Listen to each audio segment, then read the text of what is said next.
Jemi sërish bashkë, do të shkojmë në një lidhje direkte me kolegen Anila Hoxha në këto momente. Përshëndetje, Anila, kënaqësi të kemë në breaking. Mirëmëngjes, Fjori. Dje ka qenë seanca në kushtetuese për çështjen e pezullimit të zonjës Balluku dhe unë do doja detaje në lidhje me seancën e djeshme dhe kur parashikohet të jepet vendimi për Belinda Ballukun. Fjori, për pothuajse 4 orë gjykata kushtetuese, pra gjyqtarët kushtetues dëgjuan pretendimet e palëve që përballë njëra tjetrës, njëra palë pra Këshilli i Ministrave, Kuvendi dhe Presidenca kërkojnë shfuqizim si jo kushtetues të masës sigurisë, pezullim nga detyra të zëvendës kryeministres dhe ministres Belinda Balluku, mbasi e shikojnë dhe vlerësojnë si një cënim dhe prekje të kompetencave të kryeministrit. Madje në fjalën e tyre, veçanërisht juristja dhe përfaqësuesja juridike e Këshillit të Ministrave citoi se ky pezullim nga detyra i ministres dhe zëvendës kryeministres Balluku de facto është një shkarkim nga detyra, gjë të cilën e ka si kompetencë kryeministri i vendit. Nga ana tjetër, SPAK insiston se gjykata e posaçme ka zbatuar ligjin, është e pavarur dhe se gjithashtu nuk ka konflikt apo prekje të kompetencave, duke vazhduar më tej, siç tha prokurori i posaçëm i SPAK Dritan Prençi, se me këtë kërkesë të kryeministrit ai po synon të krijojë një konflikt artificial sipas prokurorit të posaçëm, sepse mëtej argumentoi se me këtë kërkesë gjithashtu po shënohet një precedent i rrezikshëm dhe po kompromentohet pavarësia e SPAK e gjithashtu edhe gjykatës kundër krimit të organizuar dhe korrupsionit. Pezullimi, vazhdoi mëtej prokurori i SPAK, nuk është një kompetencë, pra pezullimi nga detyra nuk është një kompetencë e kryeministrit, pra është një masë sigurie dhe do duhet që të respektoheshin të gjitha dhe duhet të priten gjitha shkallët e gjyqësorit. Në fakt, para ditën e ditës kaluar, e para që doli me një qëndrim zyrtar në lidhje me këtë proces dhe këtë seancë publike në gjykatën kushtetuese, ishte GKK-ja që përmes një njoftimi zyrtar bëri publik edhe shkresën që i kishte dërguar gjykatës kushtetuese, ku e konsideronte dhe cilëson se nuk mund të jetë palë në këtë procedim përsa kohë pushtetet janë të ndara dhe përsa kohë gjykata shprehet me vendime. Mbasi janë dëgjuar për 4 orë të gjitha palët, përfshi edhe prokuroren e posaçme që drejton njësinë antikorrupsion në pranë SPAK, zonjën Dorina Bejko, e cila foli gjithashtu edhe për rrezikun e lëmimit të provave e gjithashtu edhe për rrezikun se mund të pengohen hetimet, gjykata kushtetuese e deklaroi se të riqet për një vendim pacaktuar se kur do të jetë dita dhe kur do të jetë ora. Megjithatë, ajo që dihet është se në zbatim të ligjit ka një afat kohor prej maksimalja 30 ditë, megjithse parashikimet janë që mund të shpallet më herët vendim, duke patur parasysh se për çështje ditës Këshilli i Mandateve mblidhet për të shqyrtuar pikërisht kërkesën e prokurisë së posaçme që në Këshillin e Mandateve ka shkuar me një kërkesë duke kërkuar autorizim për t'i dhënë dritën jeshile e për t'i lënë duart e lira SPAK-ut në mënyrë që të kërkojë një masë më të ashpër se ajo që është aprovuar më herët nga gjyqtari i posaçëm zoti Erion Çela, që vendosi 2 masa sigurimi ndaj Belinda Ballukut gjatë 2025, vendosi pezullim nga detyra që aktualisht kjo masë është e pezulluar me sipas mbledhjes përgjithshme të gjyqtarëve kushtetues dhe vetëm që vazhdon të jetë në fuqi është masa tjetër e ajo masa e ndalimit për të dalë jashtë vendit, që do të thotë zbatohet në kuadër të bllokimit të pasaportës. Tani më SPAK, mbasi edhe gjykata e apelit të posaçëm solli në vëmendje në vendimarrjen e saj, mbasi shqyrtoi kërkesën e Belinda Ballukut dhe 2 drejtorëve të tjerë, solli në vëmendje se ndërkohë gjykata kushtetuese kishte caktuar masë sigurie dhe për këtë arsye lanë në fuqi pra në detyrë të Ballukut, por la në fuqi gjithashtu edhe ndalimin për dalje jashtë vendit. SPAK ka kryer gjatë tyre ditëve veprimet e tjera hetimore, gjatë tyre javëve nga dita kur e mori të pandehur. Ky ishte hapi i parë që bëri prokurori i çështjes Dritan Prençi, u njoftua se zyrtarisht zonja Balluku more pandehur dhe ngrit akuzë për veprën e shkeljes së barazisë në tendra, jo vetëm ndaj saj, por edhe ndaj një numëri tjetër të lartë zyrtarësh që konsiderohen si bashkëpunëtor për mënyrën se është përzgjedhur fituesi në procedurën e tenderimit për tunelin e Llogoras, ndërkohë që vepra e dytë, çështja apo episodi i dytë lidhet me lotin 1 të Unazës. Më pas, nga veprimet hetimore që detyruan dhe shtrënguan Spakun të shkojë me masigurie, me kërkesën për masigurie në gjykatën e posaçme, duke ju pranuar kërkesat, lidhen pikërisht me disa lote të Unazës këtu në Tiranë, ku sërish konsiderohet se janë paracaktuar, dyshon Spak të paktën deri më tani, se janë paracaktuar fituesi dhe për këtë bazohet në shkodimin e një sër bisedash të akuzuarit Berberi, i cili vazhdon të jetë në burg për llogarit të një dosjeje tjetër. Dhe nisur nga veprimet e fundit të Spak, në një farë mënyre po dalin edhe emrat VIP ose emrat që ne kemi cilësuar bomb të kësaj dosje? Me sa po kuptohet, së pari Spak ka kryer deri më tani përpos transkriptimit dhe shkodimit të bisedave në telefonin e Elvis Berberit, duke sjell jo vetëm dosjen e Ballukut, po siç e kem paralemruar edhe në raportimet tjera, edhe emra zyrtarësh të tjerë, një ndër ta ishte edhe kryebashkiaku i Shkodrës, ndaj të cilit Spak në një dosje tjetër i ngriti atij akuzë pikërisht mbasi kishte marrë indicet e para nga bisedat e Berberit me një nga familjarët e kryebashkiakut të Shkodrës, gjithashtu i Mari Pandeu. Sa kaq ka dhe disa fraksione të tjera nga këto biseda të transkriptuara nga prokurorët e posaçëm, të cilat ngelen sekret. Dhe një ndër këto episode që është bërë publik tani më prej muajsh, është edhe çështja Balluku e të tjerë që pritet për çështje ditësh të jetë në Këshillin e Mandateve me një datë të caktuar tani më, ku palët do të përballen me njëra tjetrën, ndërsa vazhdon të ngelet fakt detaj tjetër se avokatët mbrojtës të zonjës Balluku edhe gjithashtu dhe avokatët mbrojtës të 2 drejtuesve të tjerë nuk janë drejtuar ende me rekurs gjykatës lartë, sepse ata çmuan me njerë basi morën në fund të muajit dhjetor vendimin e zbardhur të gjyqtares apelit të posaçëm, konsideruan se ky vendim ishte i palexueshëm. Madje mund të duket në kufit e absurditetit, por mënyra se si është printuar ky vendim dhe ju është vendosur në dispozicion avokatëve mbrojtës së zonjës Balluku dhe gjithashtu edhe 2 funksionarëve të tjerë, të 2 drejtues dhe me masa arresti shtëpiak, është konsideruar se boja ishte e pamjaftueshme dhe avokatët në komunikimet telefonike zyrtare që unë pata me ta për të transmetuar më pasi material në edicionin e lajmeve në Top Channel, ata u shprehën dhe këtë gjë e citova publikisht se vendimi ishte i palexueshëm dhe sepse mënyra se si ishte printuar ky vendim, pra për shkak të mungesës së bojës, i vendoste ata në një moment të vështirësie për ta lexuar vendimin, e ndërkohë ditët kanë ecur dhe ende nuk ka një rekurs për të kundërshtuar pikërisht vendimin e gjykatës apelit posaçëm që ka lënë në arrestin shtëpiak në 2 drejtuesve dhe ndalimin për dalje jashtë vendit të Belinda Ballukut, që kuptohet qartazi se më shumë se sa përveç se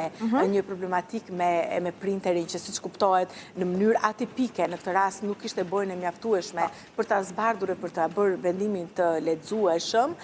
është edhe gjithashtu po shfrytëzohet edhe për të fituar kohë, së pari për të fituar kohë, u shfrytëzua të paktën gjatë janarit për të fituar kohë, edhe derisa gjykata kushtetuese të zbriste në seance të dëgjonte palët, Spakun edhe të gjithë palët e tjera që janë duke që u që ishin në një sinkron me njëra tjetrën, Këshilli i Ministrave, Kuvendit dhe Presidenca ishin të gjitha në një valë dhe në një frekuencë, dhe tani më duket se po fitohet kohë gjithashtu edhe për të shkuar drejt Këshillit të Mandateve, megjithatë ata janë sërish brenda afateve hetimore për të bërë këtë rekurs dhe për të goditur në gjykatën e lartë vendimarrjen për dalje jashtë vendit të funksionares së lartë, e cila aktualisht është në detyrë bazuar, është kthyer në detyrë bazuar në vendimin e mbledhjes së gjyqtarëve, që pezulloi pezullimin e vendosur nga gjyqtari i posaçëm Erion Çela, që gjithashtu është gjyqtari i hetimit paraprak dhe që së bashku me Spakun gjatë muajit dhjetor, po dhe ditët e para të janarit 2026 duket se nuk kanë qëndruar në pritje se çfarë do të bënte nga një anë kushtetuesja dhe nga ana tjetër Këshilli i Mandateve, që e la për një periudhë kohe të gjatë pa datë mbledhjen, Por, Rionqela firmosi disa urdhra kontrolesh dhe sekuestros nga dhjetori deri në 2 javët e para, deri 2 javët e para të muajit janar, urdhra kontrolesh dhe sekuestro, kompjutra, telefona, duke regjistruar për mbi 50 urdhra kontrolli e duke ja pranuar Dritan Prençi dhe Dorina Bejkos që u bashkangjit rrugës të jetimi, duke ja pranuar kërkesën për veprimet e tjera hetimore ndaj një sër subjektesh që janë shumica zyrtar në Ministrinë e Infrastrukturës, zyrtar në disa institucione këtu në Tiranë, por gjithashtu edhe subjektet private të përmendura në dosjen e masës së sigurisë ndaj Ballukut dhe disa zyrtarëve të tjerë, ku përmenden këto subjekte përmenden gjatë procedurës konkurrimit dhe tenderimit nga njëra anë, dhe gjithashtu përmenden edhe si fitues. Të gjitha subjekte, jo vetëm në Tiranë, po dhe në disa qytete, janë kontrolluar, çka do të thotë se SPAK, pavarësisht se kushtetusja dhe politika ecën disi me ngadalësi, vazhdoi të qëndrojë në linjën e tij, duke kryer veprime hetimore që tani më do të jenë në derën e Këshillit të Mandateve dhe që kuptohet se fashikulli mirafaqesh i dorëzuar politikës, antarëve të Këshillit të Mandateve, vazhdon të jetë një sekret i plot dhe i mbuluar pikërisht dhe i bindur ndaj urdhrit të prokurisë posaçme i firmosur nga ish prokurori Altin Dumani, që kërkonte ruajtje të sekretit hetimor dhe që ka detyruar deputetët që së paku në këtë rast, të paktën deri më tani, ta respektojnë të paktën ruajtjen e sekretit hetimor e të respektojnë edhe firmën që ata kanë hedhur mbasi kanë marrë dokumentet e caktuara. Anila, të pyeta në fillim se kur mund të jap një vendim gjykata kushtetuese, ndërkohë që besoj i ke lexuar edhe lajmet që qarkullojnë në media që çështja mund të shkojë në Venecia. Sa gjasa ka të ndodh kjo? Dhe nëse po, thjesht përfitohet kohë? Nuk mund ta parashikoj, të gjitha këto kanë qenë versione që janë thënë të paktën nga politika ditën e kaluar dhe janë disa nga parashikimet për të cilat është folur, nuk mund të parashikoj asnjë nga gjyqtarët kushtetues dhe nëse ata së bashku do të drejtojnë apo jo Venecias për një interpretim, por Dorina Bejko e pyetur nga gjyqtarët kushtetues dhe më lejo të citoj disa nga shënimet që ka mbajtur ditën e djeshme gjatë seancës maraton në gjykatën kushtetuese, e cila u publikua edhe përmes website-it të gjykatës kushtetuese. Dorina Bejko u pyet nga antarët gjykatës kushtetuese nëse ka patur apo jo praktika të ngjashme të pezullimit nga detyra, pra prej gjykatave të caktuara penale të ministrave. Dorina Bejko u përgjigj se në dijenin e saj kishte praktika të ngjashme nga Italia, Rumania dhe Spanja, të cilat e njohin pezullimin nga detyra, por gjithashtu ajo tha se Komisioni i Venecias është shprehur, tha Dorina Bejko, ne kemi, tha, ekziston një raport i Komisionit Veneciave ku flet për pezullimin e ministrave kur ky vendim është proporcional, u shpreh mëtej prokuroria posaçme zonja Dorina Bejko, duke e hedhur në tavolinën e gjyqtarëve kushtetues pikërisht versionin se ka një qëndrim nga Komisioni i Venecias, por pa e shteruar mëtej se konkretisht për çfarë është shprehur Komisioni i Venecias. Megjithatë për SPAK-un, imuniteti nuk është një privilegj dhe gjithashtu për SPAK-un, teksa Këshilli i Ministrave, Kuvendi dhe Presidenca e barazojnë imunitetin e deputetit me imunitetin e ministrit, duke u referuar dhe i vendimit të vitit 2000 të gjykatës kushtetuese. Për SPAK-un, imuniteti i deputetit është diçka tjetër, sepse ai votohet nga sovrani, kurse ministri është i emëruar dhe momentin që ai pezullohet nuk mund të barazohet me atë që me shenjën që vendosi Këshilli i Ministrave ditën e kaluar, nuk mund të barazohet me një shkarkim, siç e insistuan në fjalën e tyre përfaqësuesit e ekzekutivit dhe legislativit gjatë ditës së djeshme. Kështu që nuk mund të kemi një parashikim se të shkojë apo jo në Venecia. Kjo është një vendimarrje ekskluzive e antarëve të gjykatës kushtetuese, të cilët mund të japin çfarëdo lloj vendimi të mundshëm, të paparashikueshëm ose edhe të parashikueshëm. Dhe do të kalojmë tek një tjetër çështje tejet serioze dhe delikate, kam fjalën për sigurinë e gjyqtarëve. Vetëm pak muaj më parë Shqipëria është përballur me një ngjarje tejet të rëndë, vrasjen e gjyqtarit Astrid Kalaja në sallën e gjyqit në gjykatën e Apelit, ndërkohë që ka qenë gjyqtari Gerd Hoxha, i cili ka ngritur alarmin ditën e dieshme, dhe unë po e citoj duke theksuar: "Na ruan Zoti kur dalim për në gjykatë." Zëvendës kryetari i gjykatës Kryeqytetit, që është gjykata më e madhe në vend, për sa i përket shkallës së parë, zoti Gerd Hoxha, vazhdon të insistojë në mesazhet e tij fjori, që prej ditës kur pati një mbledhje të përgjithshme të gjyqtarëve në polin e drejtësisë dhe kur tha se do duhet të rritet në mënyrë urgjente siguria e gjykatave, po ashtu gjyqtarët të kenë ambiente dinjitoze dhe gjithashtu të ruajtura nga shteti. Dhe këtë gjë ka përsëritur edhe gjatë ditës së kaluar në një takim me gazetarët, ku ka treguar edhe një herë se pikërisht gjykata e Tiranës dhe veçanërisht provat po dhe gjyqtarët vazhdojnë të jenë të paruajtura pavarësisht kërkesave të vazhdueshme të drejtuara institucioneve përkatëse. Në fakt, menjëherë mbas vrasjes së gjyqtarit Apelit Astrid Kalaja në sallën e gjykatës, kur ai dha një vendim dhe për pak minuta u vra nga njëri prej antarëve të palës gjyqësore ndërgjyqëse,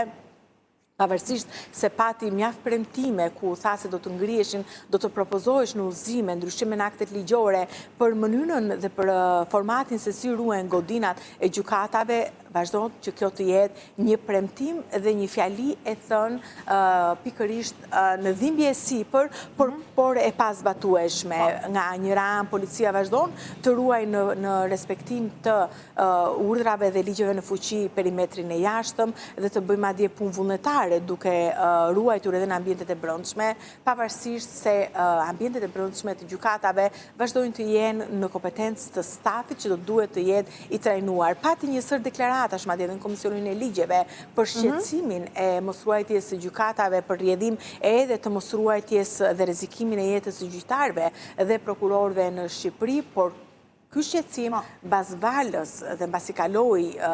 kaluan të gjitha flukset e deklaratave zyrtare, vazhdon të jetë vetëm teorik dhe ende nuk është shkruar në letër që të kuptohet se ka një ndryshim real në ruajtjen e gjykatave në Shqipëri dhe se ka një ndryshim në mënyrën se si ruhen prokurorit në Shqipëri. E vetmja prokurori dhe gjykat e cila konsiderohet e blinduar dhe ruhet ka një mënyrë tjetër ruajtje është gjykata e posaçme dhe prokuroria e posaçme, e cila ruhet dhe ka masa të forta. Godinat e tjera vazhdojnë të jenë mëshirë fatit, sikurse e tha dhe zoti Gerd Hoxha gjatë takimit me gazetarët dhe përfaqësuesit e mediave, gjykatat i ruan Zoti e për rrjedhim edhe gjyqtarët, edhe prokurorët, edhe provat. Ju falenderoj shumë. Faleminderit Anila për kohën, për detajet dhe për profesionalizmin që tregon për herë. Faleminderit. Do të kalojmë një hapësirë publicitare, rikthehemi pas pak.